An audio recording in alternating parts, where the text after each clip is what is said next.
Hello everyone, তো চলে এসেছি নতুন একটা ভ্লগ নিয়ে। আজকের ভ্লগটা খুব স্পেশাল, কারণ আজকে আমরা যাব 3 বন্ধু মিলে মুকুটমণিপুর। তো বর্ষা হচ্ছে আমার রুমমেট, তোমরা সবাই জানো, ওকে ভিডিওতে সবসময় দেখতে পাও, কিন্তু শুভমকে এই ভিডিওতে দেখা যাচ্ছে না, কারণ ও ও বাসে একটু দূরেতে বসেছিল আর আমরা এখানে বসেছিলাম একসাথে। আর ও এমনিতেও একটু ক্যামেরা ফ্রেন্ডলি নয়, তো ক্যাপচার করেছি কিছু কিছু জায়গায়, তো তোমাদের দেখাচ্ছি চলো। তো তারপর আমরা বাসে করে চলে যাচ্ছিলাম মুকুটমণিপুর। কিছুটা দূর আমরা বাইকে এসেছিলাম। দেন এই দেখো, পাহাড় দেখার আলাদাই শান্তি, কারণ এখানের জায়গাটা না খুব সুন্দর। তোমরা যদি এখানে ফটোশ্যুট করতে আসো তাহলে বুঝতে পারবে। আর এই রাস্তাগুলো ছিল একটু আঁকা বাঁকা টাইপের। আর ওই পাহাড়ের রাস্তাগুলো হয় না যে তুমি মনে হবে যে উপর দিকে উঠছে, ওই টাইপের, যেন বাড়িগুলো মনে হবে না নিচের দিকের আছে। তো কথা বলতে বলতে আমাদের সেই প্রিয় জায়গা মুকুটমণিপুর চলে এসেছি। তো আমার এটা ফার্স্ট টাইম আসা।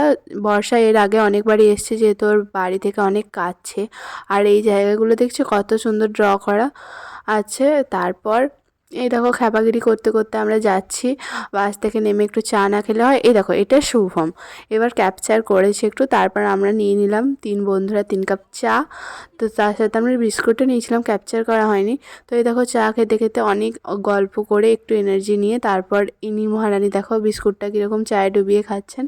তো তারপর আমরা হাঁটতে হাঁটতে চলে যাচ্ছি ঘুরতে, যে এই রাস্তাটা দিয়ে মুকুটমণিপুর অ্যাকচুয়ালি যাওয়া হয়।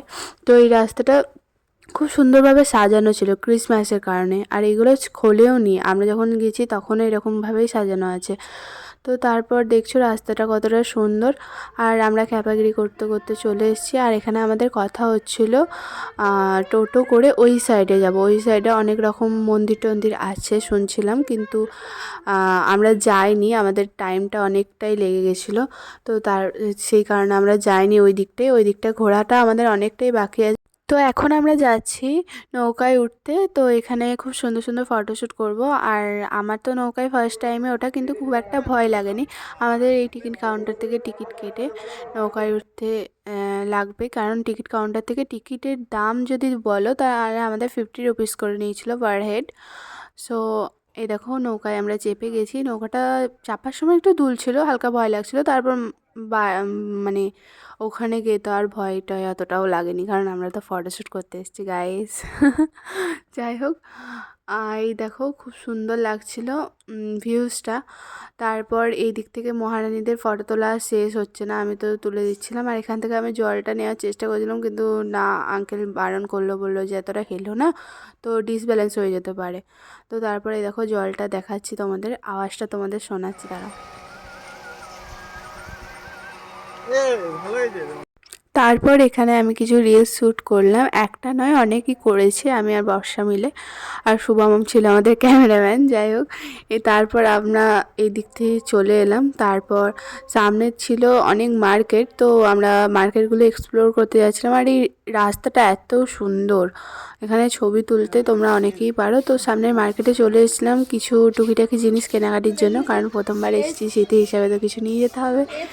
তো সেই রকম কিছু পাচ্ছিলাম না, আর পেলেও আমরা কিনেছিলাম টুকটাক টুকটাক। তো হচ্ছে তারপর চলে গেছিলাম এই আসল জায়গায়, যেখানটা আমার খুব সুন্দর লেগেছে ঘুরতে, মুকুটমণিপুর ড্যাম। তো ওখানে আমাদের 10 টাকা করে টিকিট নিয়েছিল পার হেড। তো তারপর আমরা চলে এসেছিলাম। তো এখানে একটা ছোট্ট পার্কের মতোও আছে, তোমাদের চলো ঘুরে দেখাচ্ছি। তো এখানে ছিল একটা ছোট্ট মতো বসার জায়গা, সেখানটা আমার খুব সুন্দর লেগেছে। আর এখানে বসেও আমরা ফটোশ্যুট করেছি। আর এখান থেকে নিচটা দেখতে অনেক সুন্দর লাগছিল। তোমরা যদি কেউ আসো ফার্স্ট টাইম, তোমাদের তো খুব ভাল লাগবে, আর আমারও ভাল লেগেছে। এখানে ছিল অনেক বড় বড় পাথর। আর আমি যেহেতু ফার্স্ট টাইম দেখিনি মুকুটমণিপুর, তো এখন দেখছি, তো আমার খুব ভাল লাগছে। তো তারপর আমরা চলে যাচ্ছিলাম পার্কে। তো পার্কটা দাঁড়াও তোমাদের দেখায়। আর এই রাইট সাইডে তো বাচ্চাদের খেলার জন্য অনেক কিছু আছে। তো আমরাও যেহেতু বাচ্চা, আমাদের তো মনটা তো অনেকটাই বাচ্চা, আর আমরা এমনিতেও বাচ্চা, খুব তো বড় হয়ে যায়নি। তো এখানে বর্ষা চেপে গেছিলো, আর ও শুভমকে খুব ভয় দেখাচ্ছিল যে ওকে ঠিলে দেবে, ফেলে দেবে, কিন্তু শুভমকে ঘুরিয়ে দিচ্ছিল। যাই হোক, ওর কথা শুনে আমিও তো উঠতে ছাড়িনি। আমার প্রথমে একটু ভয় লাগছিল যে যদি পড়ে যায়, ডিসব্যালেন্স হয়ে যায়, কিন্তু লাস্টে দেখলাম না, খুব একটা ভয়ের নয়, আমরা তো ছাপতেই পারি। যাই হোক, তো তারপর ইনি মহারানী উঠেছিলেন দোলনায়। তো হ্যাঁ দোলনা নামবো মরতে মরতে।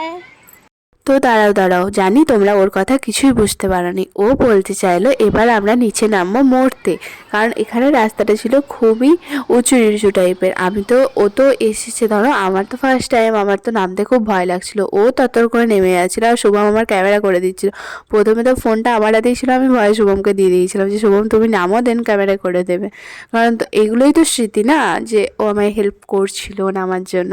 আর এগুলো খুব কিউটও লাগে আমার কাছে। যাই হোক, তো এখানে অনেক বড় বড় পাথর ছিল, ও যদি না তো সিরিয়াসলি আমি পড়ে যেতাম। কারণ হচ্ছে আমার এই মানে আমি এরকম জায়গায় কখনো আসিনি। আর আমাদের ওদিকে নদী টদী আছে, কিন্তু মানে এরকম পাথর টাথর দেওয়া নেই। হ্যাঁ দীঘাতে তো গেছি আমি, কিন্তু দীঘাতে ঠিক আছে বাড়ির সবাই ছিল, ওরা হেল্প করে দিয়েছিল আমায়। তো আমার শরীরে এমনিতেই ভয়টা একটু বেশি। তো তারপর এখানে একটা ছোট্ট মতো ঝর্ণা ছিল, এখানের থেকে ভিউজটা এত সুন্দর লাগছে, আমরা এত ফটো ক্লিক করেছি। এই দেখো এখানে ঝর্ণাটার কথা বলছিলাম, শুভম তো ভয়ই খাচ্ছিলো, বলছিল পড়ে যাবি যাস না। আমি বলছি না না পড়বো না, একবারই তো এসছি, ফটোশ্যুট না করলে হয়, তোমরাই বলো। তো এখানে জলটা এত ফ্রেশ, এত ঠান্ডা, তোমরা যদি যাও তবে বুঝতে পারবে। এখানে অনেকজন স্নান করছিলো।